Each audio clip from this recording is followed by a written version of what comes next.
Hello everyone, welcome to एमएन ओप्टा। तो आपका सिम्स के जो फॉर्म हैं वो ऑनलाइन हो चुके हैं।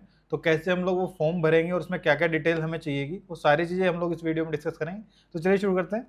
तो फॉर्म भरने के लिए हम लोग किसी भी ब्राउज़र में जाके अपनी जो यूनिवर्सिटी है, समुद्र इंस्टीट्यूट ऑफ मैरीटाइम स्टडीज़, इस पर क्लिक कर लेते हैं। अब इस पर आपको दो ऑप्शन मिलेंगे। एक तो स्टार्टिंग में आपको मिलेगा कि आप लोग क्या करो कि सीधा वेबसाइट पे चले जाओ, या नीचे जाके जो एप्लीकेशन फॉर्म वाला ऑप्शन है वो आप लोग सिलेक्ट कर लोगे। एप्लीकेशन फॉर्म पे जैसे ही आप सिलेक्ट करोगे तो आपका कुछ इस तरीके का इंटरफेस खुलेगा। उसमें आपको अग्री वाला टूल दबाना है। अग्री वाला टूल दबाने के बाद थोड़ा मैं जूम कर लेता हूं ताकि आपको अच्छे से दिख जाए स्क्रीन पे। यहाँ पे अग्री कर लेंगे। यहाँ पे लिखा लिखा हुआ है कि I have read and understood the SIMS eligibility criteria and prospectus on the website. ये भी आप सब क्राइटेरिया जो भी आपके एलिजिबिलिटी के हैं उन पे आप राइट टिक करते रहेंगे और आप करेंगे क्लिक हियर टू रजिस्टर पे click. Click here to register पे जैसे आप क्लिक करेंगे वैसे आपका दूसरे इंटरफेस खुलेगा, जिसपे आपसे क्या मांगेगा, मोबाइल नंबर और साइन अप के लिए पूछेगा। ठीक है, तो आप लोग क्या करोगे, आप लोग साइन अप पे जाओगे और अपनी सारी की सारी डिटेल क्या करोगे यहाँ पे भर दोगे। जैसे आप फर्स्ट नेम भरोगे, मिडिल नेम भरोगे, लास्ट नेम भरोगे, ईमेल आईडी भरोगे, मोबाइल नंबर भरोगे, आधार नंबर भरोगे, और फिर यहाँ से आप लोग क्या कर सकते हो, क्रिएट अकाउंट कर सकते हो। ठीक है, इसके बाद आपसे क्या कहेगा, इसके बाद आपको कहेगा कि आप अपना मोबाइल नंबर भर दीजिए। जैसे मैं अभी हाल फिलहाल के लिए तो अपना मोबाइल नंबर भर रहा हूँ। ठीक है, और आपसे क्या कहेगा कि भैया सेंड ओटीपी। सेंड ओटीपी की जैसे ही कहेगा तो आपके फोन नंबर पे एक ओटीपी आ जाएगा। जो ओटीपी आपको किसी के साथ शेयर नहीं करना है और आपको डायरेक्ट वो ओटीपी यहीं पे भर देना है। यहाँ पे अभी मैं बात करूँ, जो मेरे पास ओटीपी आया है वो आया है ये।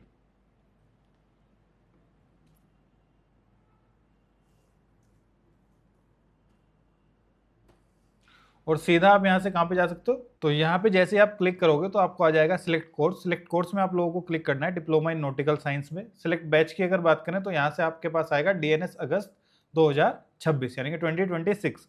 आपके पास तीन ऑप्शन यहाँ पे मिलते हैं, डीएनएस अगस्त 2025, डीएनएस फेब 2026 और डीएनएस अगस्त 2026। तो आपको जो सिलेक्ट करना है सर वो करना है डीएनएस अगस्त 2026। इसके बाद अगर बात करें first name, middle name, last name, ये सारी की सारी चीजें जो आपने पहले फिल करी है वहां से आपके फॉर्म में अपने आप आ जाएंगी। ईमेल एड्रेस आप अपना भर दोगे। पहले से आपका ईमेल एड्रेस जब आपने स्टार्टिंग में अपना फोन नंबर डाला होगा, क्रिएट अकाउंट किया होगा, जो आपका ईमेल एड्रेस वहां पे होगा वही ईमेल एड्रेस आपको यहाँ पे मिलेगा। इसके अलावा ये ईमेल एड्रेस को वेरीफाई भी कराएगा। वेरीफाई ईमेल पे जैसे आप क्लिक करोगे तो आपके ईमेल एड्रेस पे क्या होगा, एक कोड आएगा, एक ओटीपी आएगा, वो आपको यहाँ पे भरना होगा। इसके बाद फोन नंबर यानी कि आपका मोबाइल नंबर, आपका आपका जो मोबाइल नंबर जिस पे आपको यूनिवर्सिटी की तरफ से जब फॉर्म आए तो आपको सारी की सारी चीजें आपको टेक्स्ट के थ्रू मिलती रहे, तो वो नंबर आप इस पे डालना जो आपके पास फोन नंबर हो। इसके अलावा अगर बात करें मैरिटल स्टेटस, आप अनमैरिड डाल दोगे।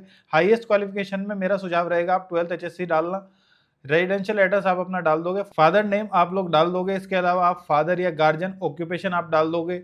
इसके अलावा सिलेक्ट जेंडर मेल फीमेल आप सिलेक्ट कर लोगे। डेट ऑफ बर्थ आप सिलेक्ट कर लोगे। स्टेट आप जिस भी स्टेट में आपका रेजिडेंशियल एड्रेस है वहां से सिलेक्ट कर लोगे। सिटी आप जहाँ जिस शहर के पास आप रहते हो, जो शहर आपका है वहां पे आप भर लोगे।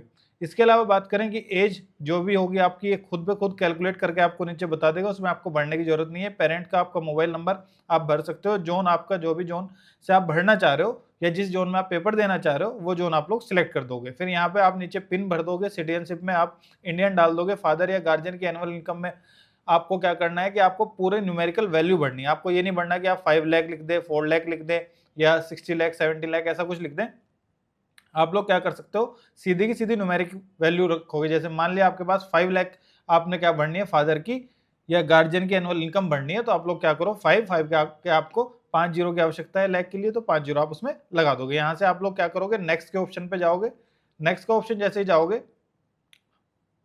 इसमें क्या, जैसे नेक्स्ट के ऑप्शन में जाके, हाँ इसमें एक चीज मैंने आपको बताइए कि ये जो अटैच फोटो है, ये फोटो आपका 1 MB के साइज का ही होना चाहिए। आप लोग देख लेना, आपका जो भी फोटो हो उसका जो साइज है वो 1 MB का होना चाहिए, उसमें लिखा हुआ भी है।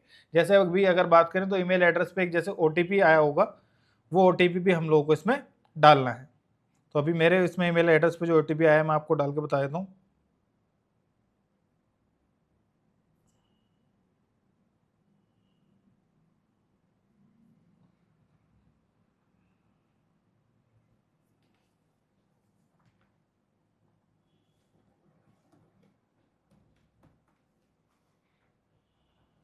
जैसे आप लोग ईमेल एड्रेस का वेरीफाई कराओगे ओटीपी, तो ईमेल एड्रेस के सामने आपका एक ग्रीन कलर का टिक आ जाएगा, तब जाके आपको पता चल जाएगा कि आपका जो ईमेल एड्रेस है वो वेरीफाई हो गया। यहाँ से आप नेक्स्ट पे जाओगे तो नेक्स्ट पे जाते ही आपको एक इंटरफेस मिलेगा, जिसमें आपसे क्या पूछेगा कि आई साइट पूछेगा कि आपकी नॉर्मल आई साइट है क्या। आई की साइट की आपकी ज़्यादा समस्या भी नहीं होती, वो आपकी वैसे भी ठीक हो जाती है, लेकिन कलर ब्लाइंडनेस अगर आपको है तो फिर वो नेवी आपको इसमें नहीं लेती। तो कलर ब्लाइंडनेस में आप लोग क्लिक कर दोगे ऑप्शन, फिर मेजर इलनेस में आप क्लिक कर दोगे ऑप्शन, अपनी आप हाइट लिख दोगे,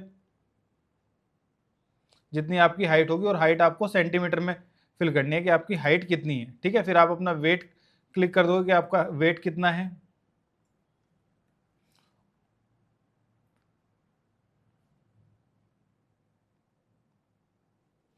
इसके बाद आप अपनी एकेडमिक डिटेल, जिसमें क्लास 10th में आपके स्कूल का क्या नाम था, आपका बोर्ड कौन सा था, ईयर ऑफ पासिंग कितना था, ये आपको पूरी की पूरी आपकी क्लास 10th की जो इन्फॉर्मेशन है वो फिल करनी है। उसके बाद आप क्लास 12th की जो आपकी इन्फॉर्मेशन है वो सारी की सारी फिल करनी है, जिसमें आपको अपने स्कूल का नेम, बोर्ड का name, pass in first attempt, year of passing, 11th की एग्रीगेट परसेंटेज आपको भरनी है। इसमें आपके स्कूल का एड्रेस और जहाँ से आपने स्कूलिंग करी है उस स्कूल का स्टेट, वहाँ की सिटी, वहाँ का पिन आपको यहाँ पे भरना है। इसके बाद आपकी मैथ्स में परसेंटेज पूछेगा, एग्रीगेट परसेंटेज पूछेगा, इंग्लिश में परसेंटेज पूछेगा, फिजिक्स में पूछेगा, केमिस्ट्री में पूछेगा। तो ये सारे की सारी परसेंटेज आपसे पूछेगा, आप लोग इसे भर देना। और नीचे जो कैलकुलेट हो गई परसेंटेज आएगी, जैसे P+M पे क्या करेगा, कैलकुलेट करके खुद परसेंटेज बना देगा, P+C+M, यानी कि फिजिक्स, केमिस्ट्री और मैथ्स में जो परसेंटेज आपकी बनेगी, यहाँ पे सारी की सारी वो परसेंटेज खुद से भर देगा। इसके बाद आप क्या करोगे, जो जो भी चीज़ें आपसे मांगी गई हैं, जैसे आधार कार्ड की एक ओरिजिनल PDF कॉपी मांगी गई है, क्लास 12th की मार्कशीट मांगी गई है, क्लास 12th का passing certificate, passport application with passport note available, ठीक है जी। और ये सारी की सारी चीज़ें जो जो भी आपके पास अवेलेबल हैं वो सारी की सारी चीज़ें आपको इसमें भरनी है, क्लियर। और इसमें आपको क्या लगेगा, IMU-CET का रैंक कार्ड भी, IMU-CET caste certificate, IMU-CET application form की PDF कॉपी, है सारी की सारी आपको जो जो आपके पास हैं वो आप लोग क्या कर दोगे, अटैच कर दोगे। इसके बाद आप सीधा जाओगे रजिस्टर ऑप्शन पे, जहाँ से आपकी सारी की सारी चीज़ें क्या हो जाएंगी, रजिस्टर हो जाएंगे। और आपसे एक फ़ी का ऑप्शन आएगा, जो आप फ़ी वहाँ पे सबमिट कर दोगे। फीस आपकी 1100 रुपये में रहती है। इसके अलावा अगर फीस में थोड़ा बहुत ऊपर नीचे अब की बार बढ़ के आई हो तो आप लोग वहाँ पे एक बार देख भी लोगे, ठीक है। जर्नलिस्ट की 1100 रुपये फीस होती है। और एलिजिबिलिटी क्राइटेरिया इतना होता है कि आपका जो फिजिक्स, केमिस्ट्री, मैथ में जो आपकी परसेंटेज होनी चाहिए वो आपकी 60% होनी चाहिए, और 10th-12th में आपकी जो इंग्लिश में परसेंटेज होनी चाहिए वो आपकी 50% होनी चाहिए। और ये सारी की सारी डिटेल जैसे आप फिल कर दोगे तो आपका फॉर्म क्या हो जाएगा, सबमिट का आपके पास ऑप्शन आएगा और आप अपना फॉर्म सबमिट कर सकते हो। ध्यान रखना कि फॉर्म भरते समय अगर आपसे कोई गलती होगी तो आपका फॉर्म क्या हो जाएगा, रिजेक्ट हो जाएगा। तो आप ऐसी कोई भी छोटी मोटी गलती ना करें जो आपके फॉर्म को क्या कराए, रिजेक्ट करा दे, ठीक है। तो चलिए मिलते हैं नेक्स्ट वीडियो में, तब तक के लिए धन्यवाद।